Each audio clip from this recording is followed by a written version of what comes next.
Hey everyone, the end of the season is on the 12th of November if you didn't know. That is still plenty of time though to climb a little bit higher and get rewards for your next tier. Also, thank you to Riot for sponsoring this video. We know that the end of the season can be very stressful for players, so we thought that we could take a look at a few champions that might get you there if you're just a little bit stuck. You can use any champion, and yes, any champion to climb over a season, but there are just some that have more success as soon as you start to play them. So we're going to be looking at champions who are great when you have less than or around 50 games played, combined with how good they are right now, and focusing mostly on getting to gold or further up. So these are great to escape bronze, silver, and gold basically. The most important thing you do if you use any of these picks though is you want to aim to win your lane, right? Where you are stronger, but you've also made your opponent weaker. That is really the key to climbing. It is easier said than done, but you want to be able to carry, but make sure your lane opponent can't carry. Those are the two most important things. We're going to start with AD carry as normal. Now the three we're going to pay most attention to are Twitch, Jinx, and Misfortune, but we also have three runners up, Tristana, Sivir, and Caitlyn. Kai'Sa doesn't have enough data, by the way, over the season, so we can't really include here because a lot of this video is based on stats, but she is pretty broken at the moment, so you can definitely use her. So when you start playing Twitch, you're going to be looking at around 52 to 53% win rate, which is actually really good, and that can get up to about 55, 57% compared to Jhin, by the way, where you would need over 100 games on average to get to that level.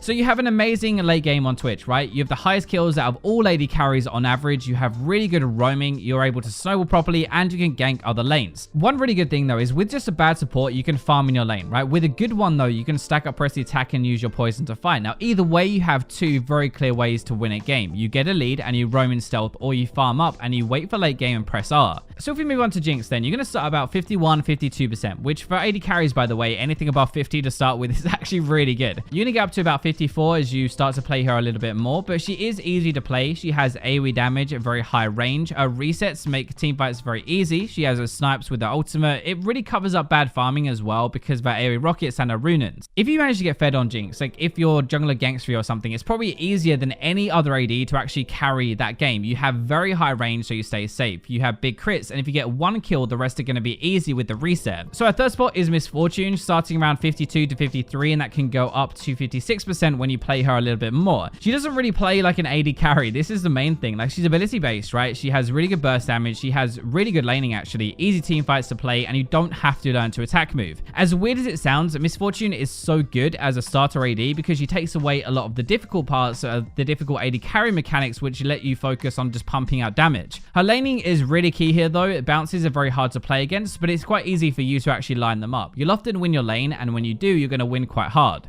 So for the three runners up, we're going to look at Tristana. First of all, she starts about 50 to 51, and that can actually go up to 55% though once you start to play her more. She's very well rounded actually. You can kill in the lane phase, but you also have a good late game. You farm well, you're safe, and you have your resets. Sivir also starts about 50 to 51. It goes up to about 52 to 54 if you play her a little bit more, but she is the best farming AD. She gets a lot of assists as well with her ultimate. She earns a lot of gold for an AD carry. You have the least deaths per game on average out of all ADs as well. Caitlyn only starts about 50%, and that sadly is the 6th best AD carry really to start with, but gets up to about 53, 54 when you play her a little bit more. You have a really good late game as Caitlyn. You're great at taking towers. You're very high range. You're safe. It's easy really to get kills if she has a trap set up from her support as well. So let's move into the mid lane then. We have Anivia, Malzahar, and Ahri as our main three, and runner-up wise we have Annie, Irelia, and Vel'Koz. So Anivia is starting about 53 to 54, one of the highest in this video actually, and then once you play her a little bit more, that'll go up to about 55 or 56%. Your passive is a lifesaver genuinely with the egg. You have the least deaths for a mid laner, which shows you have high damage, good wave clear, you can sort out games, which is really good, and you're very uncommon. I'm surprised that she is the best starter to play for a mid laner, but I guess in a way, all you have to do is really press R under somebody and use your E. Now, if you can hit your stun, that is obviously even better, and it does a lot of damage, but a wave clear is better than most mages. She is very, very safe and does a lot of burst damage. Malzahar is going to start about 52 to 53, go up to about 55 to 56 actually once you start to learn him. He is very simple to win with though. He's safe with his passive up, farms easily, great team fight, and good in any single comp. When I say Malzahar is simple, by the way, I'm really just talking about how easy it is to win with him. You press R on somebody important and you snowball the game from the picks that you get. You can push, obviously, you can contain the enemy mid laner easily, which is great so they can't roam, but in team fights, your ultimate is insanely strong. So even if you suck, you can still win. Ahri is going to start about the same as Malzahar 52 to 53 and go up again to about 55 or 56 when you've learned her. She's the most well-rounded mid laner. You have high burst with your charm, good wave clear, good laning, good team fighting, good roaming, you can catch people, and you can assassinate. Ahri is not amazing like top tier at any particular single thing, but she's great at everything. So whatever playstyle you have as a mid laner, Ahri is probably going to fit that pretty well. So moving on to our 3 runners up, Annie is going to start us off here about a 52 to 54 starting win rate, which is actually very good, but it's only 53 to 55 when you've learnt her a little bit. She's very straightforward to play.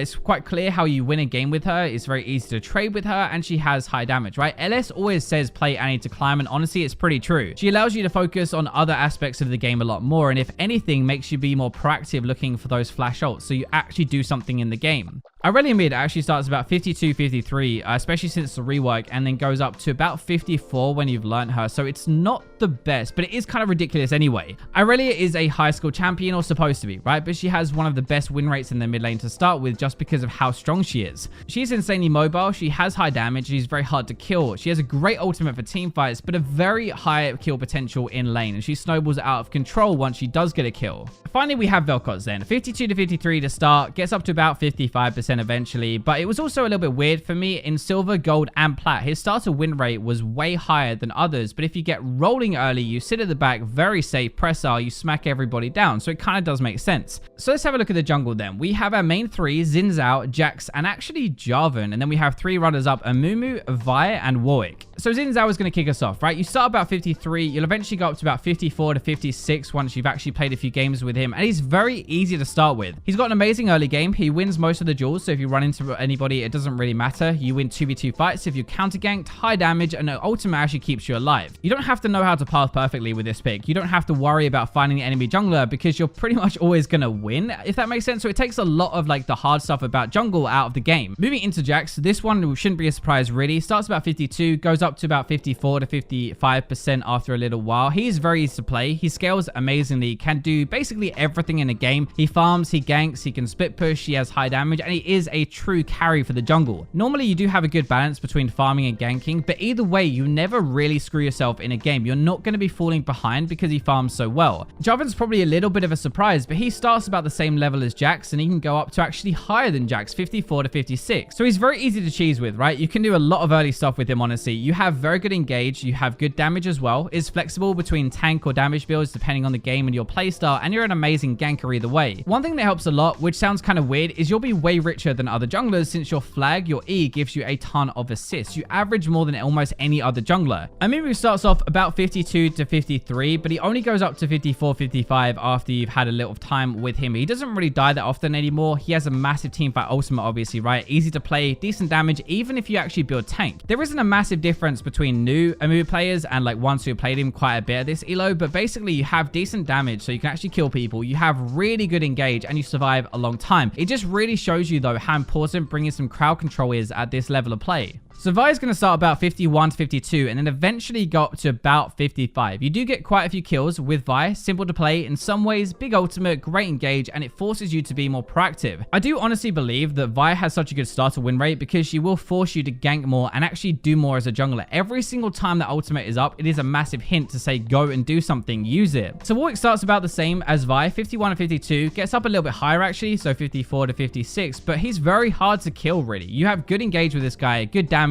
decent ganks, easy to play, and good farming. With your teamer, it's very easy to farm, and then you just run around. You're hard to kill early with your damage reduction, your fear, your healing, so you get away with way more, and you can make mistakes, and it doesn't really matter. We're going to go into the top lane now. So we have our 3 Sion, Yorick, Pantheon, and our runners up are going to be Tryndamere, Garen, and Temu. So Sion starts really high, about 53%, and then it goes up to about 54 to 55 once you have a bit more experience with him. He has an insane amount of health though with his new buffs. He can win any lane pretty much, good trades, good damage, amazing engage, and he roams really well. He does the most damage out of all other tanks, and he lives the longest normally as well. That is why he can carry so hard straight away.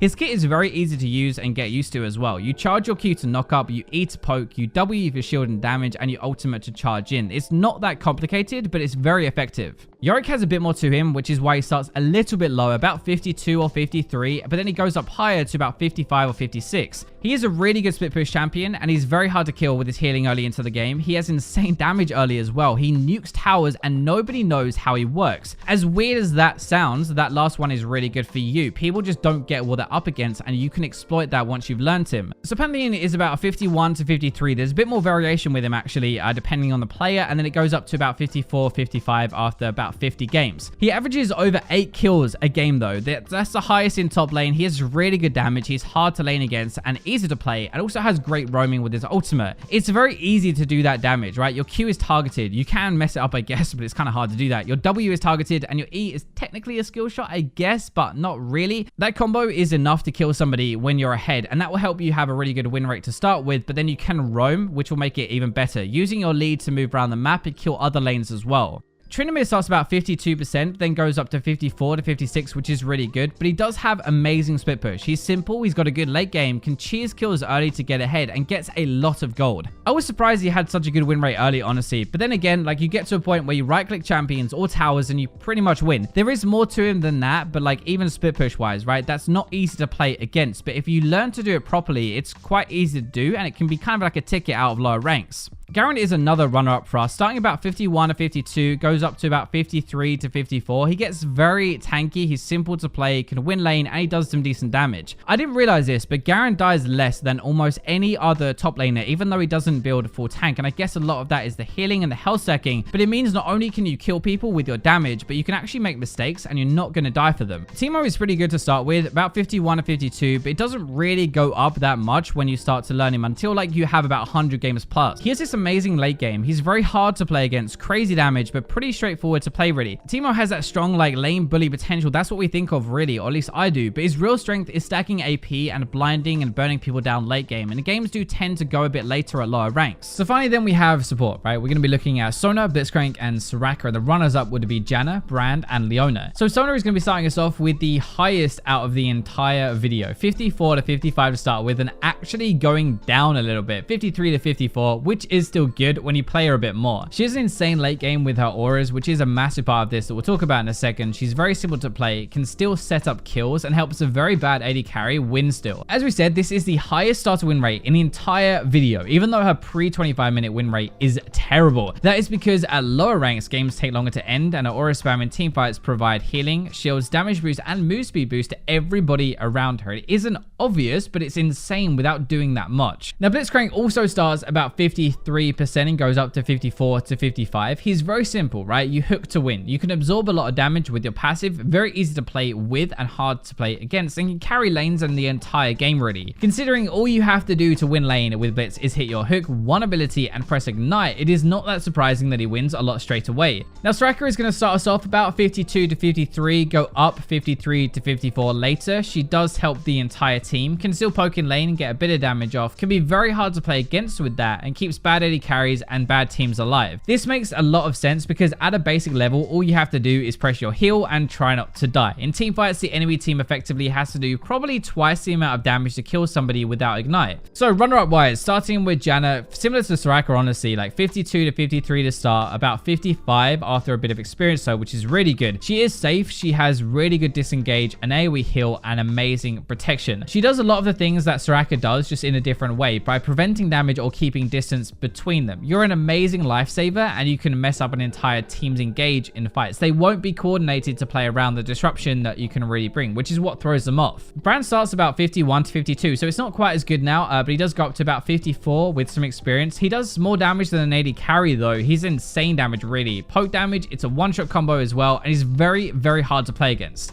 If you don't fancy keeping people alive, then you can just kill them yourself with this pick instead. Brand averages the highest damage, the most gold earned, and almost most kills out of any supports. Finally then we have Leona, about 51 to 52, and goes up to about 53. So it's not quite as good, but she is one of the best kill lanes. She's got really good crowd control, engage, very tanky, and some decent damage herself. At a simple level, she really just needs to have some balls to go in. Like hit your E, stun them afterwards, and that is you being useful. There aren't going to be many better kill lanes just because of the length of time that she can crowd control somebody for and how much damage she can do with it as well. So there you go. Hopefully that should give you a bit of direction if you're feeling stuck or you want to try a different champion for your climb until the end of the season. Thank you again to Riot, and for now, I will leave you with the robots.